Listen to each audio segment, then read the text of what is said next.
चलिए, तो ये कौन सा सेट नंबर है? 57। चलिए देखो, सेट नंबर 57 और पहला क्वेश्चन है इसमें कि निम्नलिखित में से कौन सा कथन सही नहीं है। ठीक है, इनमें से हमें ये देखना है कि कौन सा कथन सही नहीं है। पहला कथन है कि भगीरथी ऐप का संबंध किससे है? पर्यटन से है। पहला क्या है? भगीरथी ऐप का संबंध पर्यटन से है। तो क्या पर्यटन से है? नहीं। तो यानी कि पहला वाला ही हमें यहाँ से आंसर मिल गया। दूसरा है पंचशूल पल्स है, तो क्या है? एक रेडियो स्टेशन। ये बिल्कुल ठीक है। मिशन ओजस, मिशन ओजस का उद्देश्य क्या है? तो मिशन ओजस का उद्देश्य है कुपोषण के प्रभाव को कम करना, यानी कि ये भी बिल्कुल सही है। भूदेव ऐप का, ठीक है, भूदेव ऐप का संबंध किससे? भूकंप से। ठीक है, तो हाल में ही ये उत्तराखंड सरकार के द्वारा अलग अलग ऐप या अलग अलग योजनाएं क्या की गई है? शुभारंभ की गई। ठीक है, भूदेव से, भूदेव जो ऐप होगी, अगर जैसे आपने अपने मोबाइल में भूदेव ऐप को डाउनलोड कर दिया, तो अगर कभी भी जैसे भूकंप आने की संभावना होगी तो आपको 5 या 10 मिनट पहले क्या मिलेगी? थोड़ा सा उसका वार्निंग मिल जाएगी कि भूकंप आ सकता है या आने वाला है। ठीक है, तो भूदेव ऐप का संबंध इससे है। भगीरथी ऐप की बात करें तो देखो, जो हमारे राज्य में क्या है? परंपरागत, क्या है? परंपरागत जो नेचुरल वाटर है, यानी पीने का पानी किससे मिलता है? जैसे धारा हो गया, परंपरागत जो धारा है, या जो क्या होते हैं आपके नौला हो गए। कई कई पे क्या होते हैं? छोटे मोटे कुंड टाइप के होते हैं।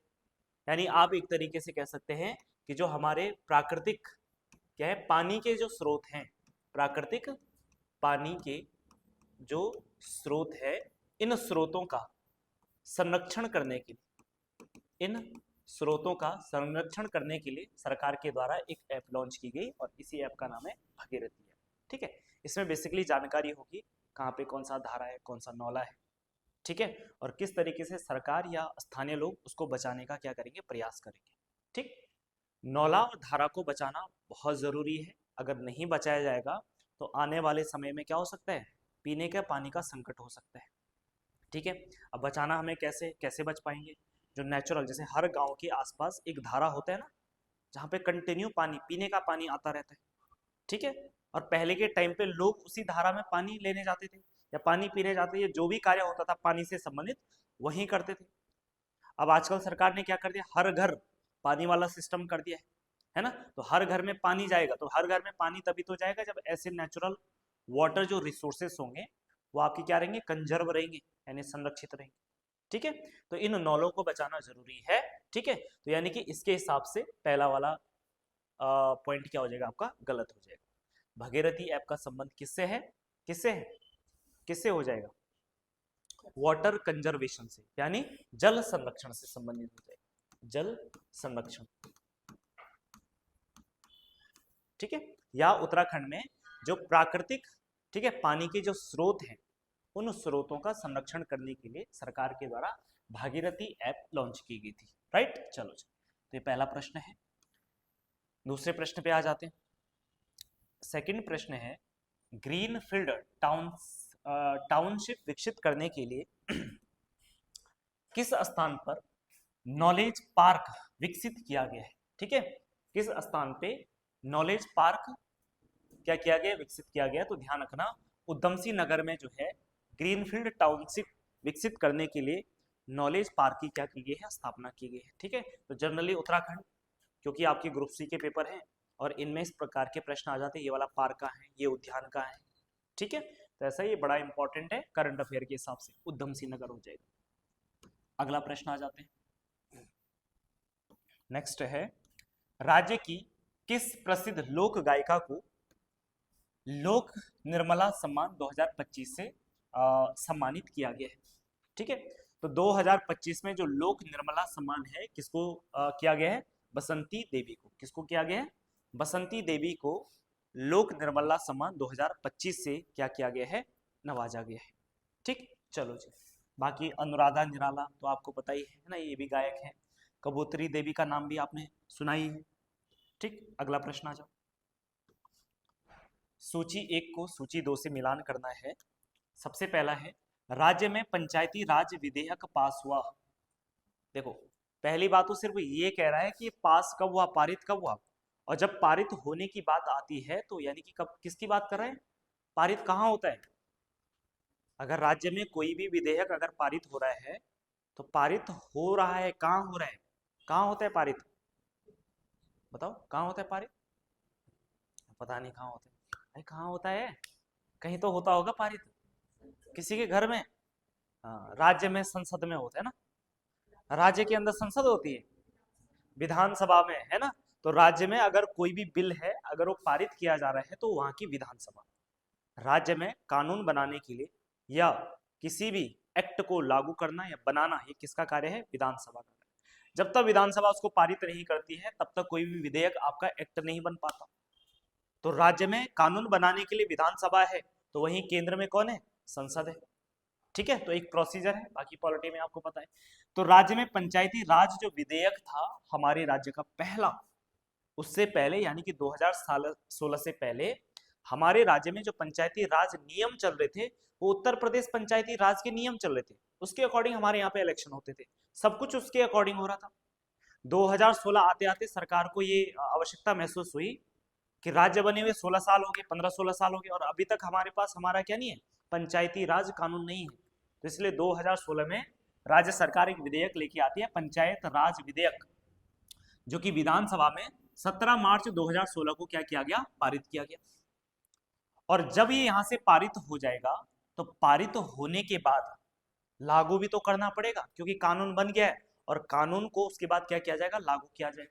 ठीक है, तो राज्य में पंचायती राज विधेयक को लागू किया गया कब? 4 अप्रैल 2016 को। ये दोनों डेट आपको याद रखनी है। अगर पारित की बात करें तो 17 मार्च 2016 और अगर लागू होने की बात करें तो 4 मार्च 2016 हो जाएगा।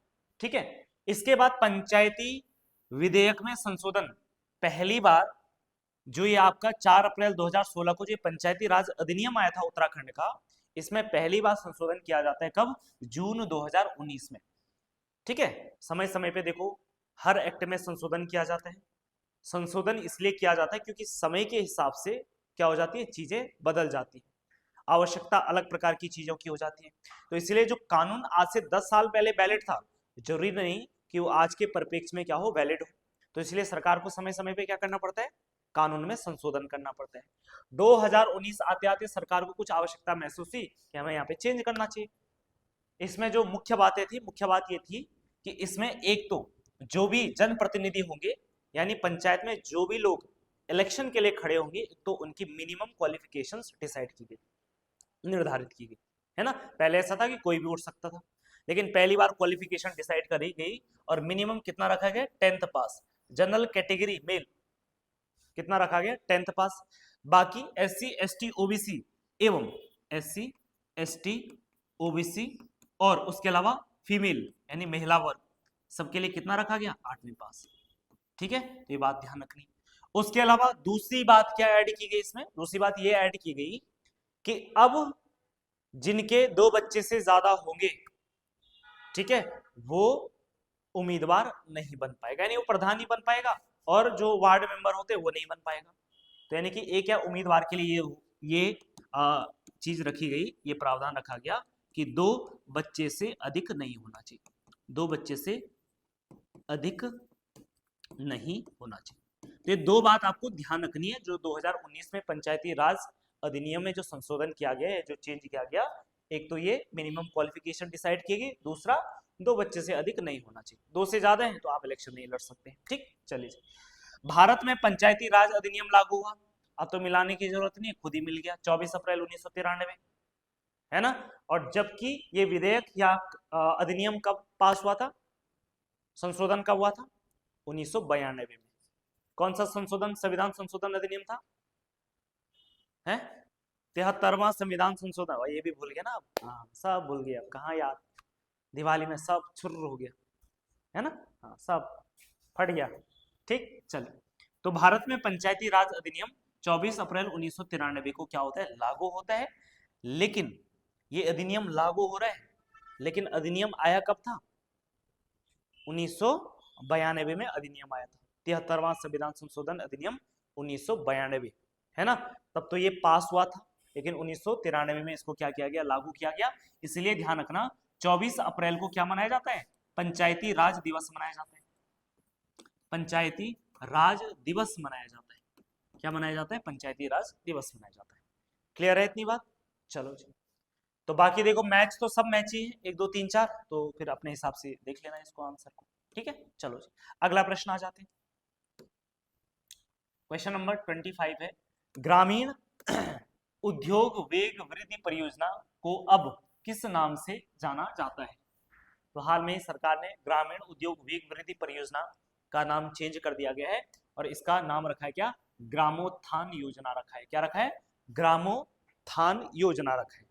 ठीक है, कौन सी योजना रखा है? ग्रामोत्थान योजना। गांव से संबंधित ही सरकार की कुछ और योजना भी है, जैसे मेरा गांव मेरी सड़क, मेरा गांव मेरा गांव मेरी सड़क, मेरा गांव मेरी सड़क जो योजना थी सरकार के द्वारा 2014 में लॉन्च की गई। इसमें क्या किया जाता है कि जो पंचायती लोग हैं या जो गांव के ही लोग हैं उनके द्वारा गांव के अंदर 1 किलोमीटर तक की सड़क बनाई जाती है। लेकिन किसके सहयोग? अब देखो गांव वाले कैसे होने, सहयोग तो लेना पड़ेगा ना, किसका किसका? मनरेगा का। तो मनरेगा के सहयोग के द्वारा कि गांव की पंचायत के द्वारा ही क्या किया जाता है? 1 किलोमीटर गांव के अंदर ही सड़क का क्या किया जाता है? निर्माण किया जाता है। ठीक है, चल तो पहली बात तो ये मेरा गांव मेरी सड़क कब आई? 2014 में। इसके अलावा दूसरा परियोजना लिखना, मेरा गांव मेरा धन, मेरा गांव मेरा धन, मेरा गांव मेरा धन जो योजना थी ये भी सरकार के द्वारा 2014 में लेके आए। ठीक है, मेरा गांव मेरा धन। अब यहाँ पे सरकार जो है लोगों को भवन बनाने के लिए क्या करती है? प्रोत्साहित करती है। ठीक है, जैसे मान लो आप चाहते हैं कि मैं गांव में ही भवन में क्या करूं? इन्वेस्ट करूं, निवेश करूं, है ना? अब भवन का मतलब ये नहीं आप अपना घर बना लेना, अपने घर वाली बात नहीं, मतलब कमर्शियल पर्पस के लिए। जैसे आपने एक बिल्डिंग बढ़िया तैयार कर दी गांव में ही, है ना, आपने निवेश कर दिया, एक बढ़िया बिल्डिंग बना दी। अब इस बिल्डिंग को क्या करेगी सरकार? लीज पे ले लेगी। लीज पे ऐसा थोड़ी हाँ चल तूने बनाया मैं ले लूंगा, ऐसे थोड़ी, कुछ काम के लिए ना। जैसे काम क्या हो सकता है? स्कूल खोल दिया उस बिल्डिंग पे, या उस बिल्डिंग पे क्या खोल दिया? हॉस्पिटल खोल दिया, या आंगनबाड़ी खोल दी, या कुछ पंचायती घर टाइप का बना दिया। ठीक है, या कोई ऑफिस टाइप का बना दिया, जो भी हो सकता है। तो यानी कि यहाँ पे सरकार क्या करती है? भवन बनाने के लिए यानी निवेश करने के लिए सरकार क्या करती है? प्रोत्साहित करती है और कुछ सब्सिडी भी देती है। तो मेरा गांव मेरा धन जो है सरकार के द्वारा 2014 में क्या किया गया? लॉन्च किया गया। इसके अलावा सरकार के द्वारा वाइब्रेंट विलेज प्रोग्राम सुना भी होगा आपने, vibrant village programme, village programme, vibrant village programme, और ये आपको 2022-23 के अराउंड, ठीक है, सरकार ने बजट में इस चीज को रखा था, वाइब्रेंट विलेज प्रोग्राम। ठीक है, चलो जी, तो कुछ योजनाएं आपको इसके साथ साथ क्या रखनी है? याद रखनी है। ठीक, चलो जी आगे बढ़ते। अगला प्रश्न है स्मार्ट स्कूल स्मार्ट ब्लॉक अभियान के संदर्भ में निम्न में से कौन सा कथन सही नहीं है? आपको यह बताना है। ठीक है, कि इनमें से कौन सा कथन सही नहीं है। चलो जी बताओ कौन सा कथन सही नहीं है। पहला कथन है कि मुख्यमंत्री द्वारा इस अभियान की शुरुआत 11 मई 2023 को की गई थी। क्या बात सही है या नहीं? सही है। अच्छा, दूसरी बात है प्रथम चरण में अभियान चंपावत की 137 स्कूलों से शुरू किया गया है। बताओ ये बात सही है?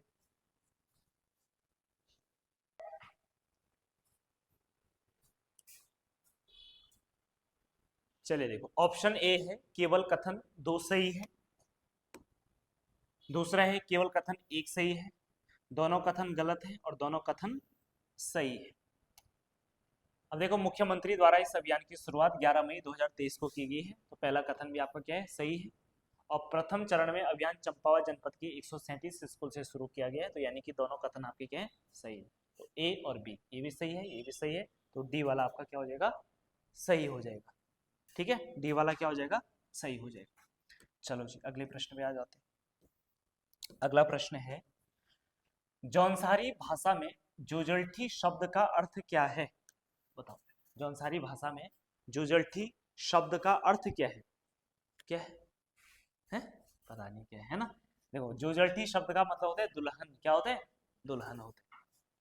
तो जौनसारी भाषा में जोजल्टी शब्द का अर्थ है दुल्हन है। इसके अलावा ध्यान रखना कुछ और शब्दावली देख लेते हैं, जैसे अलग अलग चीजों का हम प्रयोग करते हैं जौनसार क्षेत्र में, ठीक। उनमें जैसे देखो, सबसे पहले ध्यान रखना महिलाओं के द्वारा जो वस्त्र पहना जाता है, मुख्य रूप से महिलाओं के द्वारा जो वस्त्र पहना जाता है वो मुख्य रूप से कौन सा होता है? घाघरा ही होता है। क्या होता है? घाघरा होता है, ठीक है। इसके अलावा, ठीक है, इनके द्वारा जौनसारी लोगों के द्वारा जूते पहने जाते हैं, ऊनी जूते होते हैं। कैसे होते हैं? ऊनी, रंग बिरंगे जो जूते होते हैं, इनको ये लोग कहते हैं क्या? क्या कहते हैं? ऑल। हाँ, क्या कहते हैं? ऑल कहते हैं। क्या कहते हैं? ऑल कहते हैं, ठीक है। हाँ, जो ऊनी रंग बिरंगे जूते होते हैं इनको कहा जाता है ऑल कहा जाता है। इसके अलावा पैजामा, पैजामा पहनते होंगे आप लोग। अब ये लोग पैजामा के क्या बोलते हैं? क्या बोलते हैं पैजामा को? पैजामा को कहते हैं क्या? झंगोली। क्या कहते हैं? झंगोली, ठीक है। पैजामा को क्या कहा जाता है? झंगोली कहा जाता है। इसके अलावा एक ऊनी टोपी होती है, ऊनी टोपी, ऊनी टोपी, ऊनी जो टोपी होती है, ऊनी टोपी को ये क्या बोलते हैं? डिगुबा बोलते हैं। क्या बोलते हैं? डिगुबा कहते हैं। ऊनी टोपी को क्या कहा जाता है? डिगुबा कहा जाता है। इसके अलावा अगर बात करें तो जौनसारी महिलाओं के हाथ में आपने देखा होगा रुमाल भी देखा होगा एक, और ये रुमाल को बोलते हैं ढाट। क्या बोलते हैं? ढाट या ढाट बोलते हैं। क्या बोलते हैं? ढाट कहते हैं, ठीक है। इसके अलावा देखो विवाह, जैसे हम बोलते हैं ना, क्या है? बोले शादी है, क्या है? विवाह है। विवाह के ये लोग क्या बोलते हैं? क्या बोलते हैं विवाह को? जजोड़ा, जजोड़ा या जोजड़ो, ठीक है। और जो जजोड़ा होता है, यानी कि जो विवाह होते हैं, कितने प्रकार के होते हैं? 3 प्रकार के विवाह होते हैं जौनसारियों में, है ना। एक विवाह होता है बाज दिया। कौन सा होता है? बाज दिया होता है, एक प्रकार का विवाह। दूसरे प्रकार का विवाह होता है बेवाकी। कौन सा होता है? बेवाकी विवाह होता है। और तीसरे प्रकार का जो विवाह होता है उसको बोलते हैं बोइदो दिकी। क्या बोलते हैं? बोइदो, बोइदो दिकी,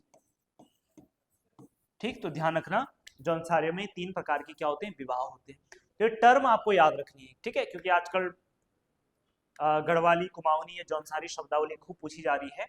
तो विवाह आपसे पूछ सकते हैं कितने प्रकार के होते हैं, रुमाल को क्या कहते हैं, ऊनी टोपी को क्या बोलते हैं, पैजामा को क्या कहा जाता है ना, ऊनी जूते को क्या कहा जाता है, ठीक है। चलिए अगला प्रश्न आ जाते हैं।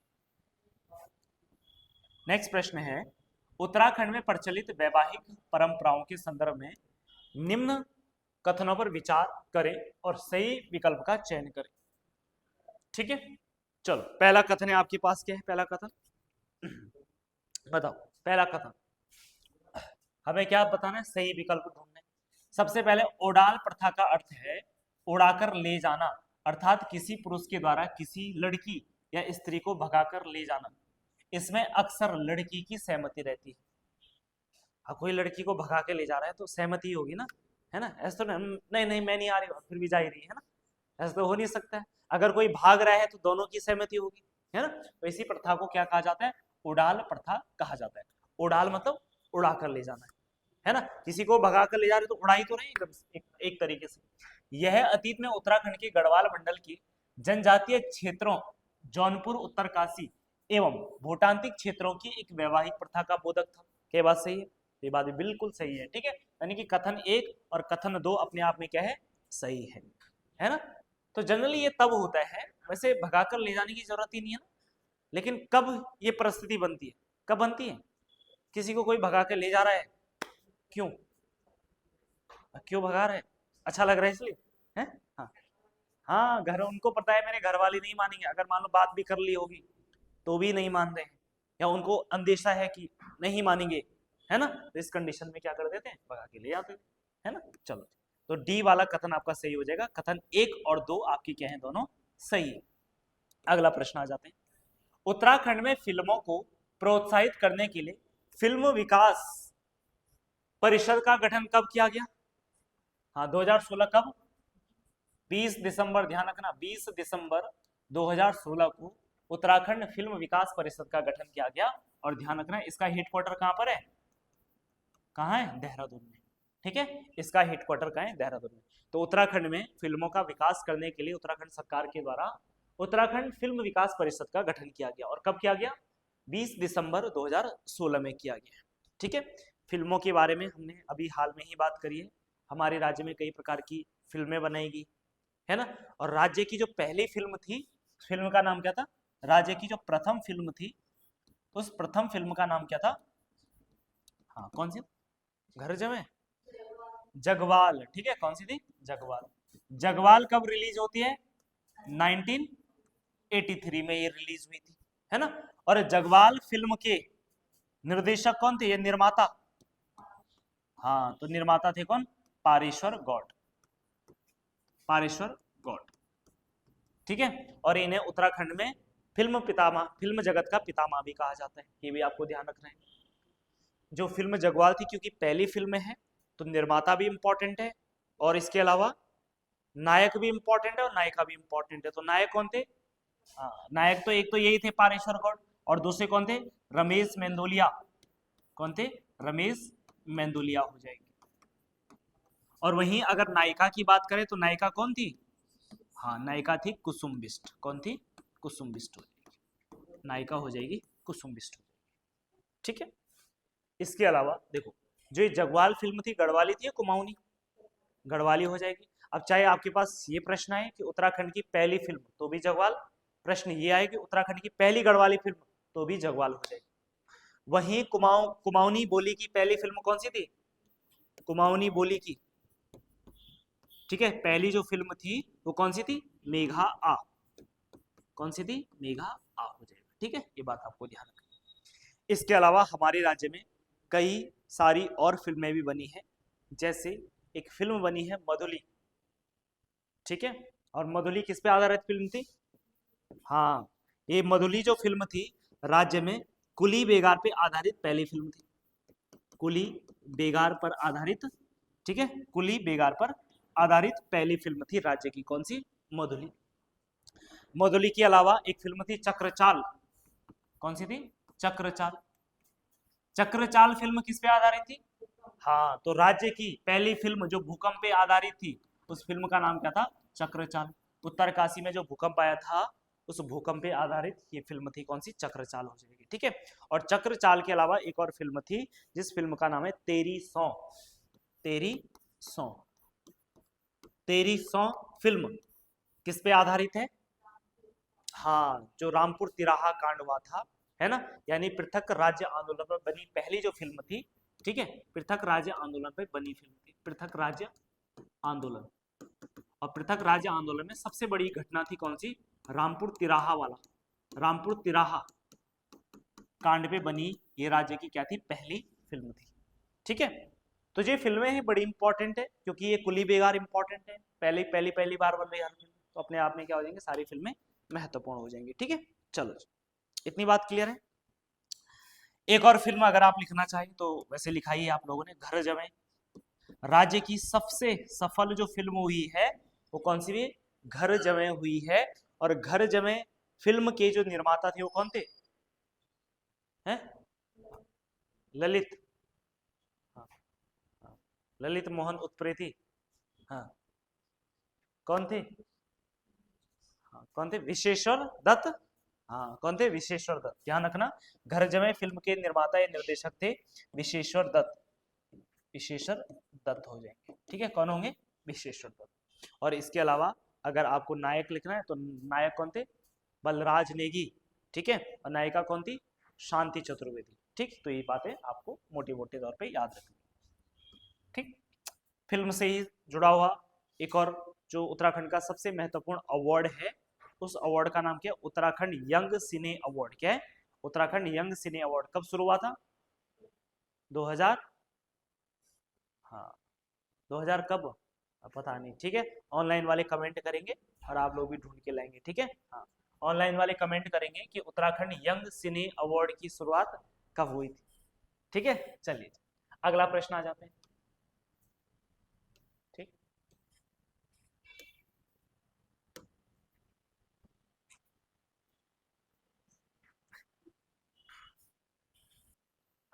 चलो अगला प्रश्न है, उत्तराखंड में फिल्मों को प्रोत्साहित, अच्छा ये वाला हो गया ना। चलो अगला प्रश्न है, प्रश्न संख्या 30। और 30वां प्रश्न है, उत्तराखंड में प्रचलित प्रमुख भोज्य पदार्थों के संदर्भ में कौन सा विकल्प सही सुमेलित नहीं है। तो देखो, जो उत्तराखंड की लोक व्यंजन है, वो व्यंजन अभी हमने हाल में कुछ टाइम पहले ही क्या किया था, क्लास में किया था। तो देखो उनमें से पहचानो आप। गहत की दाल को पीसकर बना व्यंजन क्या फाणो कहलाता है? तो बिल्कुल कहलाता है। तो गहत की दाल को पीसकर बना हुआ व्यंजन क्या कहलाता है? फाणो कहलाता है। उड़द की दाल को पीसकर बना व्यंजन चौसा, ये बात सही है? तो बिल्कुल सही है, ये भी चौसा सही है। देवी और देवताओं को पूजा में चढ़ाया गया व्यंजन स्वाले, ये बात सही है? ठीक है, चलो देखते हैं। झंगोरा की खीर को स्वामा कहा जाता है, क्या बात सही है? बिल्कुल सही बात है, ये सही है। तो गलत क्या है? गलत सी वाला ऑप्शन गलत है, ये वाला है ना। हाँ, अब वो स्वाले आप रखते हो वो अलग चीज है, लेकिन स्वाले केवल चढ़ाने के लिए नहीं बनाए जाते। मेन देवी देवताओं को चढ़ाने के लिए जो व्यंजन बनाया जाता है वो आपने रोट सुना होगा। रोट नहीं सुना है? रोट स्पेशली रोट कभी खाने के लिए देखा कभी? आज मेरा रोट खाने का मन कर रहा है, रोट बना लिया हो आपने। अच्छा, आपके यहाँ पे चढ़ाते हैं रोट? देवी देवताओं को चढ़ाते हैं? तो कभी रोट ऐसा हुआ आपको देवी देवताओं को नहीं चढ़ाना था, कोई पूजा पाठ नहीं, अब मेरा मन कर रहा है आज रोट खाने का, हुआ कभी ऐसा? हाँ, नहीं हुआ ना। क्योंकि रोट केवल और केवल क्यों बनता है? देवी देवताओं को चढ़ाने के लिए बनता है। बल्कि स्वाले का ऐसा नहीं होता। स्वाला, स्वाला एक वो भी होता है ना, पूरी जिसे बोलते हैं, पूरी को स्वाला भी कहते हैं, है ना। अब पूरी तो ऐसा है कि अगर आपका खाने का मन करे बना लो, अगर कोई त्योहार नहीं भी है आप स्वाले तभी बना सकते हैं। पर स्वाले मेन खाने के लिए बनाए जाते हैं, मेन चढ़ाने के लिए थोड़ी बनाए जाते हैं। ठीक है। अब जैसे इसमें कंफ्यूजन हुआ होगा ना, यार स्वाले चढ़ाते तो हैं, दिवाली में बनाते हैं, देवता को तो चढ़ाते हैं, करते हैं ना, वो अलग चीज है। वो तो ऐसा तो आप किसी भी भोज्य पदार्थ को चढ़ा सकते हैं भगवान जी को ना, ठीक है। लेकिन स्वाले केवल चढ़ाने, लेकिन रोट, रोट जो होता है ये स्पेशली केवल और केवल भगवान को चढ़ाने के लिए बनाया जाता है। उसके बाद हालांकि हम ही खाएंगे, पर वो प्रसाद के रूप में खाया जाता है। ठीक है, चलो। तो यहाँ पे सी वाला ऑप्शन आपका क्या था? सही था। इसीलिए देखो ऐसा प्रश्न जानबूझ के दिया गया था ताकि कंफ्यूज हो जाए ना, और पेपर में ऐसी गड़बड़, यार समझ में नहीं आ रहा कौन सा होगा। फिर लास्ट में ना सब इसी को, अच्छा झमोरा की खीर स्वामा कहाँ से होगा, है ना। हाँ, ऐसा समझ। पर झंगोरे की खीर को क्या कहा जाता है? स्वामा कहा जाता है। ठीक है। तो यहाँ पे कौन सा ऑप्शन सही है आपका? सी, देवी देवताओं को पूजा में चढ़ाया जाएगा व्यंजन क्या कहलाता है? रोट कहलाता है। चलो जी, इसके अलावा आगे बढ़ते हैं और अगला प्रश्न है अयोध्या में 22 जनवरी को प्रभु श्री राम के भव्य मंदिर में प्राण प्रतिष्ठा के मौके पर उत्तराखंड के किस व्यक्ति को प्रमुख वाद्य यंत्र हुड़का बजाने के लिए न्योता भेजा गया था? तो उनका नाम क्या है बताओ? है उनका नाम क्या है? महेश राम। उनका नाम क्या है? महेश राम। तो महेश राम को स्पेशली जो है हुड़का बजाने के लिए विशेष न्योता भेजा गया था, है ना। और आपको पता है 22 जनवरी, 22 जनवरी कब की बात है? कौन से साल की बात है? भगवान राम की जब प्राण प्रतिष्ठा हुई। और भगवान राम का अयोध्या में जो मूर्ति बनाई गई है, वो मूर्ति किस अवस्था को दिखाता है भगवान राम का? कौन सी अवस्था है? प्रौढ़ अवस्था। हाँ, बाल्य अवस्था, है ना। अच्छा, बाल्य अवस्था ही क्यों दिखाया गया है? हाँ ठीक है, क्योंकि अयोध्या, अयोध्या मेन किससे जुड़ा हुआ है? भगवान राम के जन्म से संबंधित है ना। तो इसलिए भगवान राम के बाल्य अवस्था को यहाँ पे क्या गया, जो ठीक है बाल्य अवस्था दिखाया गया। ठीक है, ध्यान रखना आपको। चलो जी, और भगवान राम की प्राण प्रतिष्ठा कब हुई? मूर्ति की जो प्राण प्रतिष्ठा होती है कब हुई बताओ? ये डेट भी इंपॉर्टेंट है।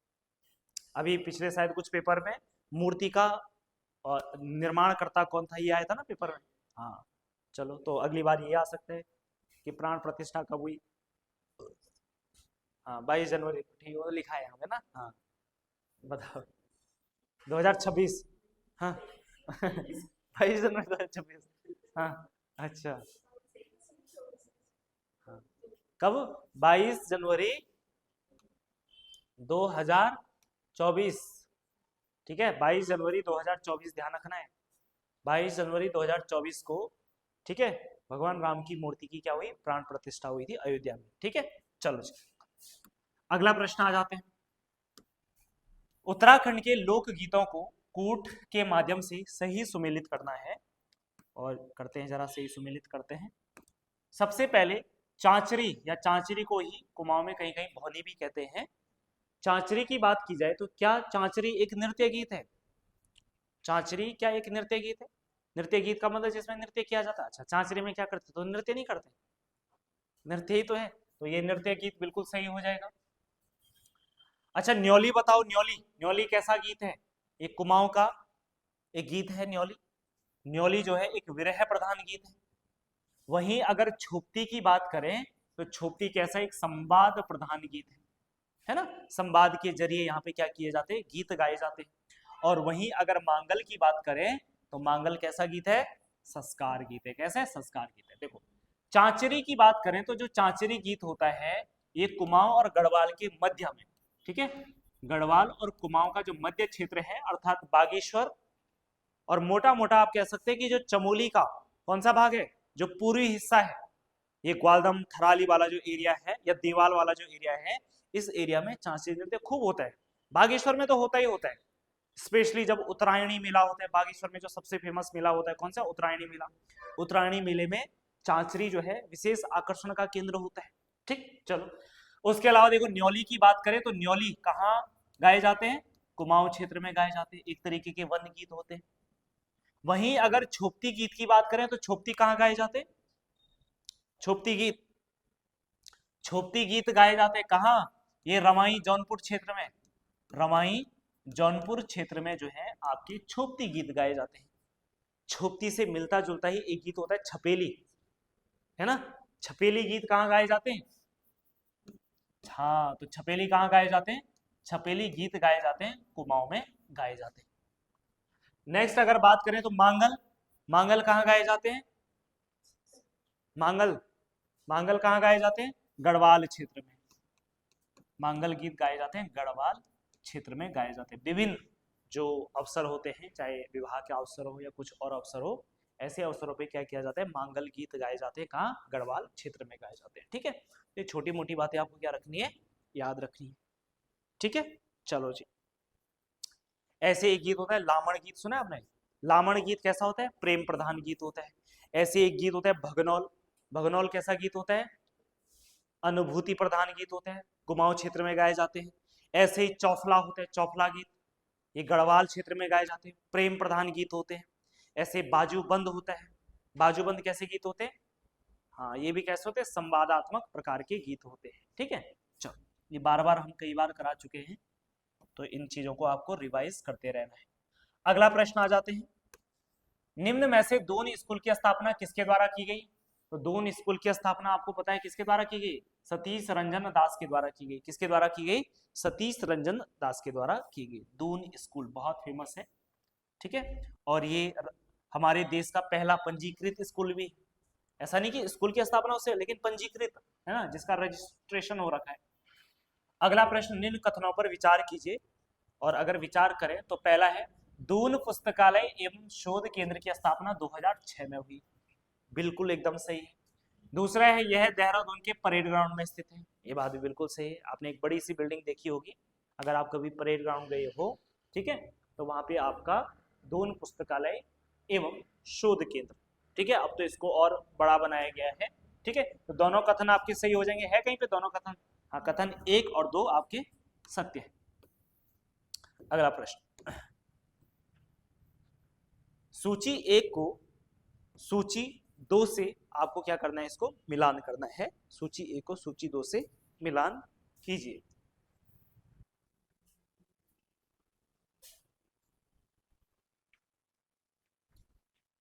चलो, क्वेश्चन नंबर 35, सूची 1 को सूची 2 से सुमेलित कीजिए। सबसे पहले देखो, इधर है गुफाएं और इधर कहाँ, यानी कि कहाँ स्थित है? राम एवं गरुड़ गुफा। तो राम एवं गरुड़ गुफा कहाँ पर है? बद्रीनाथ के आसपास है। ठीक है, चलो जी। सपोज दैट गरुड़, गरुड़ किसकी सवारी है? गरुड़ है किसी की सवारी? किसकी है? किसकी है गरुड़ गुफा? सवारी है किसी की? नहीं है। है, विष्णु की है ना, विष्णु भगवान की जो सवारी है वो गरुड़ है ना, तो चाहो तो आप मतलब कभी ऐसा होता ना, पता ही नहीं चल रहा कौन कहाँ है, अब प्रश्न सॉल्व करना ही करना है ना, होता है कई बार ऐसा। तो ऐसा आइडिया भी लगाया जा सकता है ना, हाँ लॉजिक घुसा सकते हैं आप कि गरुड़, अच्छा गरुड़ कहाँ होंगे, बद्रीनाथ, ठीक है चलो जी। राम, क्योंकि विष्णु भगवान है, राम से भी मिलता जुलता है ना, विष्णु भगवान का ही रूप है ना राम। और दूसरा आपका गरुड़ सवारी, तो चाहो तो आप इस तरीके से भी, मतलब जरूर नहीं हर टाइम ऐसा ही हो, पर एक कभी कभी होता ना प्रश्न करना ही है मेरे को, है ना, एक दो प्रश्न और ठीक करने ही है, तो ऐसे भी दिमाग लगाया जा सकता है। राम गरुड़ आपका बद्रीनाथ के आसपास, ठीक है, तुक्का लग गया तो ठीक है, नहीं लगा तो नहीं, क्या ही कर सकते हैं, प्रश्न सॉल्व करना ही था आपको, ठीक। कोटेश्वर महादेव गुफा, तो देखो कोटेश्वर महादेव, महादेव ज्यादा कहाँ कहाँ रहते ज्यादा, महादेव कहाँ रहते ज्यादा रुद्रप्रयाग में रहता ना, है ना, तो ऐसा सोच सकते थे एक बार के लिए, अच्छा महादेव महादेव महादेव, हाँ रुद्रप्रयाग तो लग रहा है ना, महादेव है ही कहाँ, रुद्रप्रयाग में है। चलो जी, पांडव गुफा, अब पांडव गुफा आप समझ सकते थे, देखो पांडवों का ज्यादा संबंध या तो आपका देहरादून में जो लाखा मंडल वाला एरिया है, या आपका केदारनाथ यानी कि रुद्रप्रयाग से ज्यादा संबंध है, ठीक है। इसके बीच में उत्तरकाशी पड़ता है ना, तो गंगोत्री वगैरह, क्योंकि केदारनाथ के बगल पे तो है गंगोत्री, ज्यादा दूर थोड़ा है ना, वो लग रहा होगा आपको उत्तरकाशी कहाँ रह गया, रुद्रप्रयाग कहाँ रह गया, कहीं नहीं, मैप में देखो गंगोत्री भी उधर ही दिखेगा और केदारनाथ भी लगभग उधर ही दिखेगा, ठीक है। चलो, तो पांडव गुफा दो मैच कर दिए वैसे, तो पांडव गुफा आपका गंगोत्री हो जाएगा, है ना, और बाकी भैरव गुफा जो है आपका देवलगढ़ श्रीनगर हो जाएगा, ठीक है। चलो जी, तो पहली बात तो आपको सीधे सीधे याद होना चाहिए राम गुफा कहाँ है, गरुड़ गुफा कहाँ है, पहली बात तो इतना होना चाहिए। ये मैं तब की बात कर रहा हूँ, ऐसा जबरदस्ती वाला लॉजिक तब लगाना है जब आपको पता ही नहीं है कुछ, ठीक है, और आपको प्रश्न सॉल्व करना ही करना है, ठीक। चलो, तो 1 2 3 4 मैच कर रहा कहीं, 1 2 3 4, 1 2 3 4, हाँ सी वाला ऑप्शन आपका करेक्ट हो जाएगा। अगला प्रश्न आ जाओ, किस मंदिर में प्रसाद के रूप में कंडाली का साग एवं मंडवे की रोटी चढ़ाई जाती है, बताओ कहाँ पे चढ़ाई जाती है इसे, तो ये आपका कहाँ पे, रेणुका देवी मंदिर में चढ़ाया जाता है, ठीक है, कंडाली का साग और मंडवे की रोटी, तो थोड़ा हटके है ना यहाँ का प्रसाद, हटके है यहाँ का प्रसाद, है कि नहीं है, हटके है ना, तो इसलिए क्या हो जाएगा आपका रेणुका देवी मंदिर। हाँ क्या कह रहे हो, हैं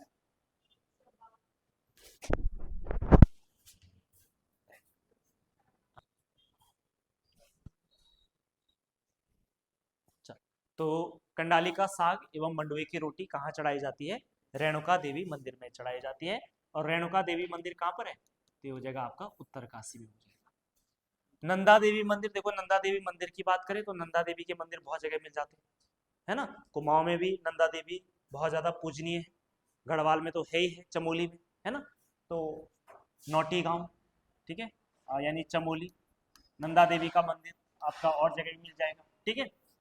कसार देवी मंदिर, कसार देवी मंदिर कहाँ है, तो कसार देवी मंदिर है आपका कहाँ पर, अल्मोड़ा में। कभी कभी नदी आ गई तो नदी कौन सी हो जाएगी, सुयाल नदी आपने सुना होगा, ठीक। ध्वज मंदिर कहाँ है, ध्वज मंदिर आपका पिथौरागढ़ में हो जाएगा, कहाँ हो जाएगा, पिथौरागढ़ में हो जाएगा, ठीक है। चलो जी, बाकी एक और फेमस जो मंदिर है धारी देवी मंदिर, कहाँ है धारी देवी मंदिर, श्रीनगर में, कहाँ, कौन सा गांव, यहाँ पे तो गांव भी याद रख लेना, कलियासोड़, श्रीनगर के पास में, ठीक है। ऐसे सुरकंडा देवी कहाँ है, टेरी गढ़वाल में हो जाएगी। चंद्रबदनी है टेरी डैम में, अच्छा टेरी में, हाँ ठीक है। और कालीमठ मंदिर, कालीमठ पिथौरागढ़ में, पिथौरागढ़ में कालीमठ, ये भी एक शक्तिपीठ है, ठीक है, और ये है आपका कहाँ, रुद्रप्रयाग में, कहाँ पर है, रुद्रप्रयाग में कालीमठ हो जाएगा, ठीक है। तो खैर हमारे उत्तराखंड में तो बहुत सारे मंदिर हैं, तो इनमें से ये आपके कुछ और हो जाएंगे, ठीक। चलो अगला प्रश्न आ जाओ, नेक्स्ट। बॉर्डर रोड ऑर्गेनाइजेशन से ने सड़कों के किनारे अपने कैफे खोलने की योजना बनाई है, इन्हें BRO कैफे कहा जाएगा, ऐसा पहला कैफे कहाँ खोला जाएगा, बताओ ऐसा पहला कैफे कहाँ खोला जाएगा, पांडुकेश्वर में, ठीक है। पांडुकेश्वर की बात की जाए तो पांडुकेश्वर कहाँ पड़ता है, चमोली में पड़ता है ना, पांडुकेश्वर जो है चमोली में पड़ता है, बद्रीनाथ से पहले ये स्थान आ जाता है पांडुकेश्वर में। हालांकि हम पांडुकेश्वर को जो है कत्यूरी या कार्तिकेयपुर वंश से भी संबंधित पढ़ चुके हैं, क्योंकि वहां पे हमें क्या मिला, पांडुकेश्वर अभिलेख मिला है कार्तिकेयपुर वंश का। ठीक है, ये भी ध्यान, पांडुकेश्वर हो जाएगा। जागेश्वर कहाँ है, जागेश्वर अल्मोड़ा में हो जाएगा। बागेश्वर, बागेश्वर में। बद्रीनाथ, बद्रीनाथ में ही। ठीक है, चलो अगला प्रश्न आ जाओ, नेक्स्ट। वर्ष 2025-26 के बजट की आकार है, बजट आकार कितना है बताओ। 2025-26 यानी इस साल का उत्तराखंड का जो बजट है वो कितने करोड़ रुपए का है? ये 1,10,000 नहीं है वो, हाँ 1,01,175.33 करोड़ रुपए का बजट है। पहली बार उत्तराखंड के बजट ने 1,00,000 करोड़ को क्या किया है, क्रॉस किया है। इससे पहले 1000 में रहता था। ठीक है, चलो जी। और ध्यान रखना, पिछली बार लगभग 89,000 के आसपास था, यानी 89,000 के आसपास था। और पिछली बार की तुलना में जो बजट में जो वृद्धि हुई है वो 13.38% क्या हुई है, वृद्धि हुई है। 2025-26 का जो बजट है, सरकार ने यहाँ पे 2 थीम पे काम किया है। एक था आपका क्या, ज्ञान, क्या था, ज्ञान, ज्ञान थीम, यानी समाज के 4 वर्गों का विशेष ध्यान दिया जाएगा। जी फॉर कौन, गरीब, वाई फॉर युवा, ए फॉर अन्नदाता यानी किसान वर्ग, और एन फॉर नारी। ठीक है, तो गरीब, युवा, अन्नदाता और नारी हो जाएगा। दूसरी थीम यानी कि किन क्षेत्रों में आने वाले फाइनेंशियल ईयर पर सरकार विशेष फोकस करेगी, तो वो हो जाएगा आपका कौन सा, नमो हो जाएगा। क्या हो जाएगा, नमो। नमो का मतलब एन फॉर नवाचार हो जाएगा, ए फॉर आत्मनिर्भरता, आत्मनिर्भरता। ठीक है, एम फॉर मानव है, एम फॉर मनुष्य। एम का मतलब क्या है यहाँ पे, है महान विरासत, महान विरासत, यानी हमारी उत्तराखंड की जो महान विरासत है, इस विरासत को सजोए रखना इस बजट में मुख्य प्रावधान किया गया है। और ओ फॉर ओजस्वी मानव संसाधन, ओजस्वी मानव संसाधन। तो बजट में इन चीजों पे विशेष फोकस किया गया है। ठीक है, इन पे काम किया जाएगा। और समाज के 4 वर्ग, गरीब, युवा, अन्नदाता, नारी, ये ज्ञान है। और बाकी अलग अलग क्षेत्र क्या हो जाएंगे, अलग अलग थीम क्या हो जाएंगे, आपकी नमो हो जाएगी। ठीक है, ये बात आपको याद रखनी। इसके अलावा अगर बात की जाए तो सरकार ने इस बजट में क्या किया है, अलग अलग चीजों पे अलग अलग बजट रखा है। जैसे क्या है ना, शिक्षा पे इतना बजट, इस पे इतना बजट, उस पे इतना बजट। तो ध्यान रखना, मुख्य रूप से अभी हमारे राज्य में सबसे ज्यादा जो चर्चाओं में था इस साल, वो क्या था, यूसीसी। अब देखो, यूसीसी का राज्य में क्या हो रहा है, एग्जीक्यूशन हो रहा है, क्रियान्वयन हो रहा है। तो इसके क्रियान्वयन के लिए सरकार ने 30 करोड़ रुपए की व्यवस्था रखी है। कितनी, 30 करोड़। यानी कि राज्य में अगर यूसीसी लागू करना है, तो किसी भी नई व्यवस्था को अगर लागू करना है तो भाई पैसा तो चाहिए ना, आपको इंफ्रास्ट्रक्चर डेवलप करना पड़ेगा, वो मानव संसाधन आपको डेवलप करना पड़ेगा, तो पैसा तो लगेगा उसमें। तो यूसीसी को लागू करने के लिए सरकार ने 30 करोड़ की व्यवस्था करी। इसके अलावा एक चीज है सारा। ठीक है, हाँ सारा बताया था मैंने आपको। सारा के लिए सरकार ने कितना खर्चा, 125 करोड़ रुपए का प्रावधान रखा गया, 125 करोड़ का प्रावधान रखा गया। इसके अलावा अगर बात करें तो एक परियोजना है जिसको बोला जाता है कैंपा। ये मैंने आपको बताया था जब हम वन वाला टॉपिक पढ़ रहे थे, कैंपा। कैंपा जो परियोजना है, इसके लिए सरकार ने कितने, 395 करोड़, कितना, 395 करोड़ की व्यवस्था कर रखी है। ठीक है, कैंपा में जनरली क्या किया जाता है कि जैसे सरकार ना विकास के लिए जंगलों को काट देती है। सरकार के द्वारा जिस कंपनी को ठेका दिया गया, कंपनी ने क्या कर दिया, जंगल काट दिया। अगर आपको रोड बनाना है, कुछ बनाना है, और रोड अगर जंगल के बीच में जा रहे तो जंगल तो काटना पड़ेगा ना, पेड़ काटने पड़ेंगे। अब इसका कहीं नुकसान ना हो जाए तो इसके विकल्प के रूप में, इसकी वैकल्पिक व्यवस्था, अगर यहाँ पेड़ कट रहे तो दूसरी जगह पेड़ लगाने पड़ेंगे, और दूसरी जगह अगर पेड़ लगाने पड़ेंगे तो उसके लिए फंड भी तो होना चाहिए। तो तब सरकार के द्वारा एक कैंपा फंड बनाया गया है, जिसमें वो कंपनी या सरकार क्या करेगी, पैसा डालेगी, और उस पैसे से क्या किया जाएगा, फिर से नई जगह पे पेड़ लगाए जाएंगे, ताकि पर्यावरण एक संतुलन बना रहे। पेड़ यहाँ कट रहे तो दूसरी जगह आपने पेड़ लगा दिए, तो एक बैलेंस बन गया। तो इसी को क्या बोलते हैं, कैंपा कहते हैं, कैंपा परियोजना या कैंपा फंड कहा जाता है। इसके लिए सरकार ने 395 करोड़ की क्या कर रखी है, व्यवस्था कर रखी है। इसके अलावा राज्य में देखो, अभी हाल में ही भारत सरकार जो है, पहले चलता था आईपीसी, सुना होगा आपने, है ना, इंडियन पीनल कोड, ठीक है। अब उसकी जगह पे सरकार ने नई न्याय व्यवस्था कर रखी है और इसको बोलते हैं भारतीय न्याय संहिता। भारतीय न्याय संहिता, न्याय संहिता। इससे पहले क्या थी, भारतीय दंड संहिता। सरकार ने बोला नहीं, हमें अपना माइंडसेट चेंज करना पड़ेगा, हमारा उद्देश्य केवल दंड देना नहीं है, हमारा उद्देश्य है, हमारा ज्यादा फोकस होना चाहिए नागरिकों को क्या मिले, न्याय मिले, ठीक है। जो दंड संहिता थी ये अंग्रेजों के जमाने का टाइम का था, है ना, तो उसको चेंज किया गया और उसकी जगह ये रखा गया भारतीय न्याय संहिता। और भारतीय न्याय संहिता का क्रियान्वयन करने के लिए सरकार के द्वारा 20 करोड़ रुपए का क्या रखा गया, फंड रखा गया। कितना, 20 करोड़ रुपए का क्या रखा गया, फंड रखा गया। इसके अलावा ध्यान रखना, सबसे इंपॉर्टेंट एक परियोजना जो राज्य सरकार के द्वारा चलाई जा रही है, जमरानी बांध परियोजना। कहां पर है, नैनीताल में।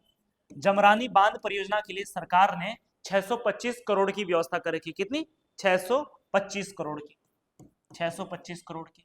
और इसके अलावा एक और इंपॉर्टेंट परियोजना है राज्य सरकार की, लखवाड़ बांध परियोजना, ठीक है। और लखवाड़ बांध परियोजना के लिए सरकार ने कितना कर रखा है, 285 करोड़, 285 करोड़, ठीक है। तो देखो ये कुछ इंपॉर्टेंट चीजें याद रखनी, हाँ, ठीक है। देखो बहुत सारी चीजें हैं, लेकिन ऐसा नहीं होता कि पेपर में बहुत सारी चीजें आएंगी, ये मुख्य बातें, अगर इनमें आएगा तो यही व्यवस्था आ जाएगी, वरना आएगा ही, ठीक, ये ध्यान रखना आपको। चलो नेक्स्ट प्रश्न पे आ जाते हैं, और प्रश्न संख्या आपका कौन सा, 39। सूची 1 को सूची 2 से सुमेलित करना है। सबसे पहले राज्य का साइकेट गार्डन, राज्य का साइकेट गार्डन कहां पर है कहां पर है, हल्द्वानी में। राज्य का साइकेट गार्डन है आपका कहां पर, हल्द्वानी में। राज्य की पहली महाभारत वाटिका, ये भी हल्द्वानी में है। राज्य का प्रथम एक्यूप्रेशर पार्क, ये कहां पर है, ये भी, ये आपका ऋषिकेश में। और कीड़ा जड़ी संकलन केंद्र, ये चमोली में है। तो देखो 1 2 3 4 आपके सही हो जाए। महाभारत, जैसे महाभारत वाटिका है ऐसी रामायण वाटिका भी है। रामायण वाटिका कहां पर है आपकी, ये भी हल्द्वानी में है।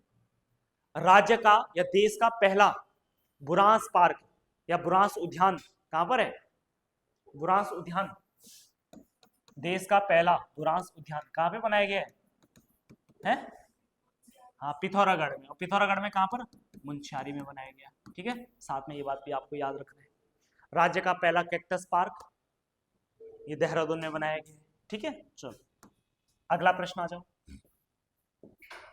राज्य में चकबंदी आंदोलन के प्रणेता किन्हें कहा जाता है? तो चकबंदी आंदोलन के प्रणेता थे कौन, गणेश सिंह गरीब, ठीक है। चकबंदी आंदोलन के प्रणेता थे गरीब, गणेश सिंह गरीब थे, ठीक है। खेतों को क्या किया जाता है, चकबंदी किया जाता है, तो ये बात ध्यान रखना आपको। तो option C is right answer, ठीक है। चलो अगला प्रश्न,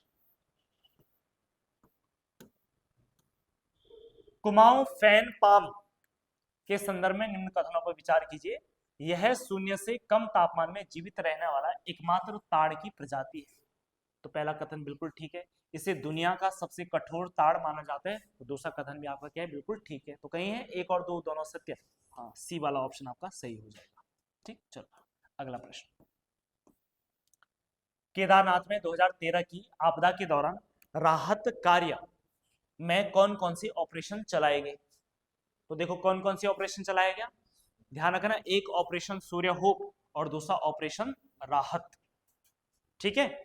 तुरंत आपका ऑपरेशन सूर्य होप चलाया गया था और उसके बाद राहत एवं बचाव का कार्य शुरू हुआ था, तो ऑपरेशन राहत हो जाएगा। तो ऑपरेशन सूर्य होप और ऑपरेशन राहत केदारनाथ आपदा के दौरान चलाया गया था। इसके अलावा ध्यान रखना, केदारनाथ आपदा में आईटीबीपी के द्वारा जो महत्वपूर्ण भूमिका निभाई गई थी, ठीक है, इसी महत्वपूर्ण भूमिका पे राज्य में एक फिल्म बनी है, उस फिल्म का नाम क्या है, हिमवीर, ठीक है।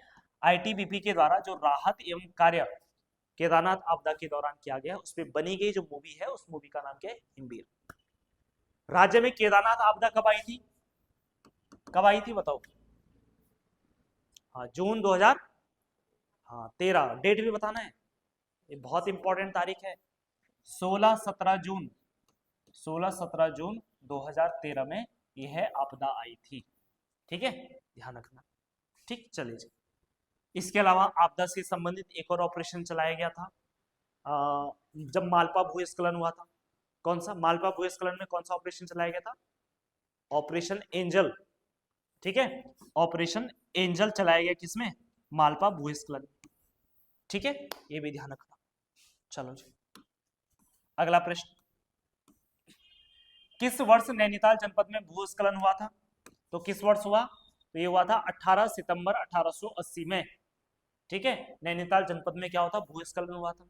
इससे पहले 1867 में भी नैनीताल में क्या हुआ था? भूस्खलन हुआ था। चलो अगला प्रश्न, उत्तराखंड राज्य के प्रमुख प्रयाग तथा उनकी अवस्थिति के संदर्भ में सूची 1 को सूची 2 से सुमिलित करिए। देखो आसान प्रश्न है। विष्णु प्रयाग कहाँ पे? विष्णु प्रयाग कहाँ पर है? तो देखो अलकनंदा एवं धौली गंगा के संगम पे कौन सा है? विष्णु प्रयाग। ठीक है, ढुंडी प्रयाग अलकनंदा एवं ढुंडकी नदी की या ढुंडी नदी के संगम पे, ये बात भी बिल्कुल सही है। केशव प्रयाग अलकनंदा एवं सरस्वती नदी के संगम पे माणा के आसपास पड़ता है। सोन प्रयाग मंदाकिनी एवं सोनगंगा या बासुकी नदी। ठीक है, यानी कि 1 2 3 4 आपके क्या हो जाएंगे? सही हो जाएंगे। ठीक, चलो जी, इसके अलावा बाकी देखो, कर्णप्रयाग में मंदाकिनी नहीं, कर्णप्रयाग में पिंडर और अलकनंदा, नंद प्रयाग में नंदाकिनी और पिंडर, सॉरी अलकनंदा और आपकी कौन सी हो जाएगी? नंदाकिनी हो जाएंगे, है ना। इसके अलावा रुद्रप्रयाग में मंदाकिनी और अलकनंदा हो जाएगी। देवप्रयाग में अलकनंदा और कौन सी? भागीरथी हो जाएगा। और इंद्रप्रयाग में, इंद्रप्रयाग में, अच्छा ये सोचिए प्रयाग आया कहां से? इंद्रप्रयाग है, बताओ। इंद्रप्रयाग में, अरे इंद्रप्रयाग में नयार नदी और गंगा का संगम होता है ना। अच्छा ठीक है, चलो अगला प्रश्न आ जाओ। सलधार नामक गर्म झरना किस स्थान पे है? कहां पर है? चमोली में। ठीक है, मंदाकिनी झरना कहां पर है? मंदाकिनी, मंदाकिनी जलप्रपात, मंदाकिनी जलप्रपात कहां है? कहां है? मंदाकिनी उत्तरकाशी में है ना। गराऊं जलप्रपात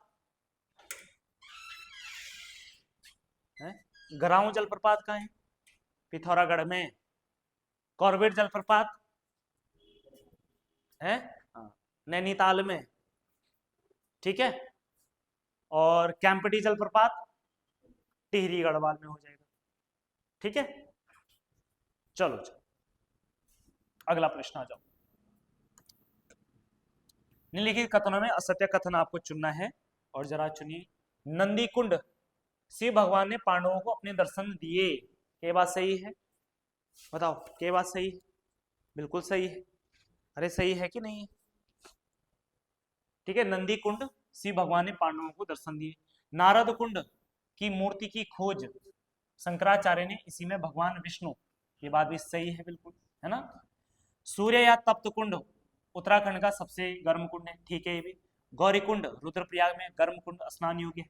तो देखो सभी सही है, तो कथन भी आपका सही हो जाएगा। सभी कथन आपके क्या हो जाएंगे?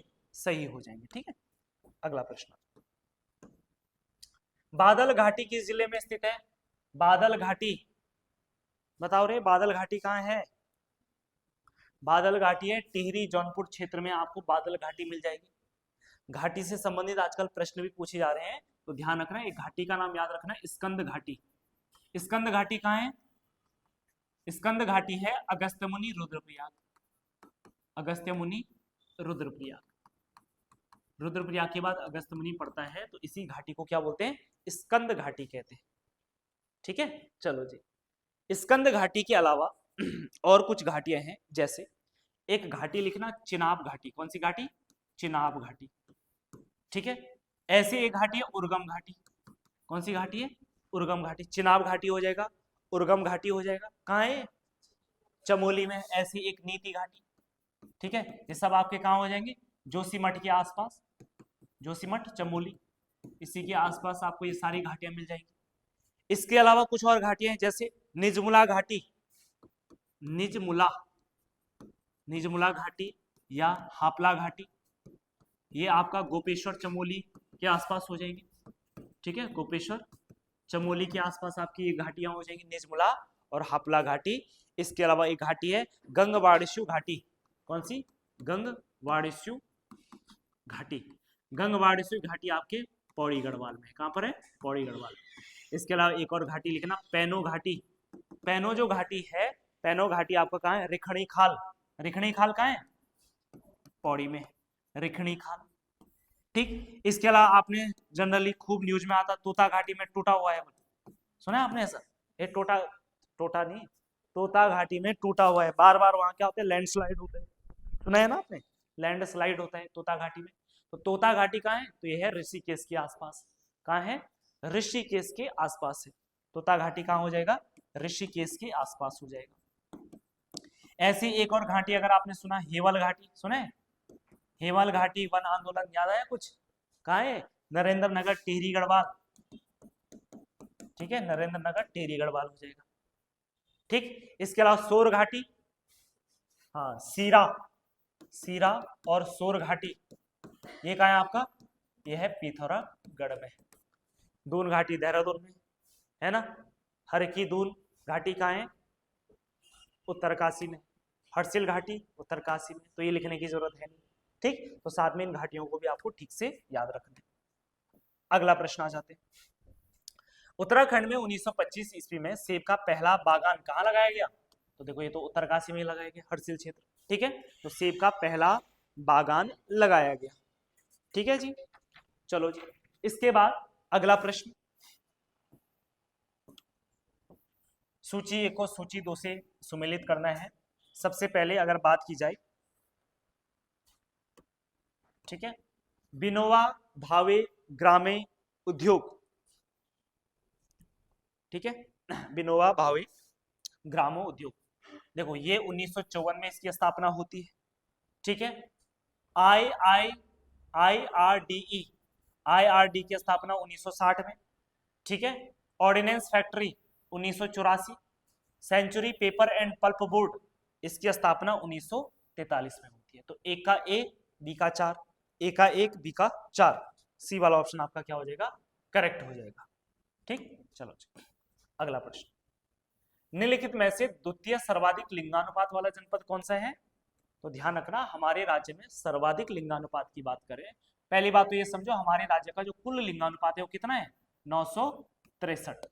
यानी 1000 पुरुषों पे महिलाएं कितनी है? 963 है। ठीक है, इसके अलावा अगर बात की जाए तो सर्वाधिक जो लिंगानुपात है वो किसका है? अल्मोड़ा का है। अल्मोड़ा में 1000 पुरुषों पे कितनी महिलाएं हैं? यहाँ महिलाएं ज्यादा है, 1139। ठीक है, हाँ, तो यहाँ लिंगानुपात क्या है? ज्यादा है। तो लिंगानुपात ज्यादा भी नहीं होना चाहिए, कम भी नहीं होना चाहिए, है ना। 1000 पुरुष हैं तो 1000 महिलाएं होनी चाहिए। अब ऐसा तो कभी हो भी नहीं सकता ना, प्रैक्टिकली पॉसिबल भी नहीं कि 1000 महिलाएं 1000 पुरुष ही हो, है ना। ठीक है, 50 आगे पीछे हो सकता है पर उससे ज्यादा नहीं होना चाहिए। अल्मोड़ा हो जाएगा। अल्मोड़ा के बाद दूसरे नंबर पे आता है रुद्रप्रयाग, और रुद्रप्रयाग का जो लिंगानुपात है वो है 1114। कितना है? 1114। तीसरे नंबर पे लिंगानुपात में आता है पौड़ी गढ़वाल, और पौड़ी गढ़वाल का लिंगानुपात है 1103। कितना है? 1103 हो जाएगा। और चौथे नंबर पे आता है बागेश्वर, और बागेश्वर का लिंगानुपात कितना है? 1090। तो टॉप के 4 जिले हैं जहां लिंगानुपात सर्वाधिक है। ठीक है, कम वाली न्यूनतम की बात करें तो सबसे कम, मैंने कहा ना अच्छी चीज में हमेशा कौन पीछे होंगे? हाँ, जो मैदानी जिले हैं, है ना, अच्छी चीजों में हमेशा पीछे हैं। लिंगानुपात अच्छा होना एक अच्छी बात है, नहीं है? ठीक है, तो सबसे कम जो लिंगानुपात है वो है हरिद्वार का, और हरिद्वार का लगभग लगभग कितना है? 880 के अराउंड है। यानी 1000 पुरुषों पे केवल 880 महिलाएं हैं, जो कि बहुत खराब है। उसके बाद दूसरे नंबर पे आता है देहरादून। देहरादून, देहरादून एजुकेशन के मामले में बहुत अच्छा है, लेकिन लिंगानुपात यानी जितना लोग अच्छा पढ़ रहे हैं उतना ही और खराब हो रहे हैं ना। देहरादून का लिंगानुपात देखो 902, इससे बढ़िया तो पहाड़ी क्षेत्र ज्यादा बढ़िया है, नहीं है? 902 स्थिति है कहाँ पे? देहरादून की। देहरादून के बाद तीसरे नंबर पे कौन सा आ जाएगा? उधम सिंह नगर, और उधम सिंह नगर का लिंगानुपात है 920। और चौथे नंबर पे आता है आपका नैनीताल 934। नैनीताल आपका 934 हो जाएगा। ठीक, चलिए, तो ये बात आपको ध्यान रखना है। और अगर ओवरऑल बात की जाए तो हमारा राज्य का पूरे देश में जो स्थान है लिंगानुपात के मामले में कौन सा है? 13वां स्थान है। 13वां स्थान होना मतलब एक बहुत अच्छी बात है, नहीं है? 28 राज्यों में 13वें नंबर पे आना, यानी कि ये रिप्रेजेंट करता है कि हमने लिंगानुपात में काफी अच्छा सुधार किया है। अगला प्रश्न है राजी जनजाति राजी जनजाति के संदर्भ में निम्न कथनों पर विचार करना है। राजी जनजाति की आवासों को रौतुड़िया कहा जाता है, बिल्कुल सही बात है। जंगल में जो अपने निवास बनाते हैं उन निवासों को रौतुड़ा कहते हैं। राजी जनजाति की बोली मुंडा है, सही बात है बिल्कुल। वनरौत जनजाति से ताल्लुक रखने वाले प्रथम विधायक गगन सिंह रजवाड़ थे। तो यहाँ पे सभी सही है, तो सभी सही है कहीं? एक दो, अच्छा एक और है ना भी, राजी जनजाति के लोग तांत्रिक विद्या में निपुण होते हैं, कूट के माध्यम से। विकल्प चुनना है। देखो तो ये बात तो बिल्कुल गलत है, ठीक है? तो 1, 2 और 4 बताओ कौन सा से, अच्छा क्या बताना है हमें इसमें? गलत बताना है, ठीक ठीक ठीक, तभी कह रहा हूँ ऐसा क्यों। तो गलत बताना है तो केवल 4 वाला ऑप्शन आपका क्या हो जाएगा? गलत हो जाएगा, बाकी ये 3 बिल्कुल सही है। ठीक, अगला प्रश्न, निम्न में से कौन सा युग्म सुमेलित नहीं है? तो देखो, कुमाऊं की चित्रकला यशोधर मठपाल ने लिखी है, क्या ये बात सही है? बिल्कुल सही है। क्रीड़ापथ उत्तराखंड, बताओ ये किसके द्वारा लिखी है? तो ये राजेश मोहन उत्प्रेती, बिल्कुल ठीक है। हिमालय के खस, ये बात गलत हो जाएगी। और हिमालय का इतिहास महान मदन चंद्र भट्ट, सी वाला ऑप्शन आपका क्या हो जाएगा? सही नहीं है। अगला प्रश्न, निम्नलिखित कथनों पर विचार कीजिए। प्रसिद्ध नाटक खाडू लापता की रचनाकार ललित मोहन थपलियाल है, सही है? बिल्कुल सही। सर्ग दीदा पाणी पाणी कविता विजय कुमार मधुर के द्वारा लिखित है, बताओ क्या सही है? सही है, सही है ये भी। गढ़वाली छंदमाला लीलानंद कोटनाला कई बार पेपर में आया, तो यानी कि कहीं है, कहीं सभी सही है, तो बिल्कुल सभी सही हो जाएगी। अगला प्रश्न, देहरादून में डिस्ट्रिक्ट स्पोर्ट्स एसोसिएशन का गठन 1937 में हुआ, इसका संबंध किससे? इसका संबंध है आपका फुटबॉल से। किससे संबंधित है? फुटबॉल से संबंधित हो जाएगा। अगला प्रश्न आ जाओ, राज्य के प्रमुख हॉकी खिलाड़ियों को उनके निवास स्थान से आपको क्या करना है? मिलान करना है। सबसे पहले है हरीश भाकुनी। हरीश भाकुनी कहां से है? कहां से हरीश भाकुनी? कहां से? हरीश भाकुनी है अल्मोड़ा से। वंदना कटारिया एक महत्वपूर्ण हॉकी प्लेयर है ये, ठीक है? कहां से संबंधित है? हरिद्वार से संबंधित है। एकातीन बी का एक, एकातीन बी का एक, देखो ए वाला ऑप्शन आपका करेक्ट हो जाएगा। सीता गुसाई आपकी पौड़ी से संबंधित हो जाएगी, और राजेंद्र सिंह रावत आपका नैनीताल से हो जाएंगे, ठीक है? ये ध्यान रखना। घर जमाई रखने की प्रथा किस प्रजाति में प्रचलित थी? बताओ कौन सी प्रजाति में घर जमाई रखने की प्रथा है? किसमें थी? किसमें थी? अरे खसों में थी। किसमें थी? खसों में थी। खस उत्तराखंड की एक बहुत पुरानी जनजाति, जिसे जाति बोलेंगे आप, ठीक है? दारमा का ब्यास घाटी में रहने वाली भूटांतिकों में निम्न में से किस प्रथा का प्रचलन था? तो ये ध्यान रखना, रंगभंग प्रथा, ठीक है? रंगभंग प्रथा किससे संबंधित है? भूटिया जनजाति से संबंधित। मंगोली शैली चित्रकला का संबंध किस जनपद से है? तो बताओ किससे संबंधित है? अल्मोड़ा नहीं, नैनीताल से संबंधित है। किससे? नैनीताल से। चलो इसको फटाफट कर लेते हैं।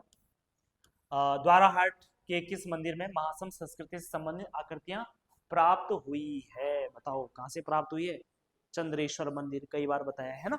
चलो जी, और लास्ट प्रश्न है आज की क्लास का, नंदा देवी पर्वत से कालगिरी तक के क्षेत्र को क्या कहा जाता है? तो क्या कहा जाता है? मानस खंड कहा जाता है। और वहीं हरिद्वार से लेकर के कहां तक है? हरिद्वार से लेकर के और कहां तक आपका जो महान हिमालय है, ठीक है, सफेद जो हिमालय है, यानी जहां बर्फ है साल भर, वहां तक के क्षेत्र को क्या कहा गया है? केदार खंड कहा गया है ना। मानस खंड से कुमाऊं की जानकारी मिलती है, तो वही केदार खंड से गढ़वाल की जानकारी मिलती है, ठीक। और ये दोनों किसके किसके पार्ट है? स्कंद पुराण के पार्ट। तो ध्यान रखना, उत्तराखंड की जानकारी स्कंद पुराण में के भी अलग अलग खंड है आपका, मानस खंड और केदार खंड हो जाएगा, ठीक। तो ये आपको ध्यान रखना, ठीक है। चलिए, तो ये था उत्तराखंड का सेशन, और इसके बाद नेक्स्ट सेशन में आपका जीएस वाला पोर्शन आ जाएगा, ठीक है। चलिए मिलते हैं अगली क्लास में।